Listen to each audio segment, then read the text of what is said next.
افلاطون کے پاس ایک نوجوان لڑکی آئی اور کہنے لگی، ہمیں حیض کی سزا کیوں ملی ہے؟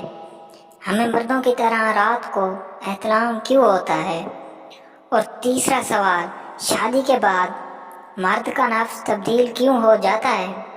افلاطون نے کہا، اے لڑکی، تم کتنے برس کی ہو؟ لڑکی نے کہا، 15 برس کی۔ تو افلاطون نے کہا، کیا تمہارا یہ سب باتیں کرنے کے بعد نفس تیز رفتار محسوس کر رہا ہے؟ لڑکی نے کہا، بالکل۔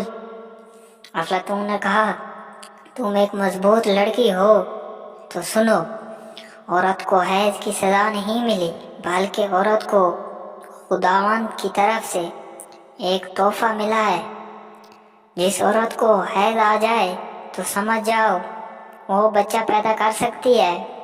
افلاطون نے کہا، دوسرے سوال کا جواب سنو، عورت بھی نفسانی خواہشات رکھتی ہے، مرد کی نسبت عورت کا نفس زیادہ طاقتور ہوتا ہے، اس لیے عورت کو بھی مرد کی طرح احتلام ہونا عام بات ہے۔ تیسرے سوال کا جواب یہ کہ مرد کا نفس شادی کے بعد تبدیل نہیں ہوتا، بلکہ وہ کسی دوسری عورت کی طرف راغب ہو جاتا ہے۔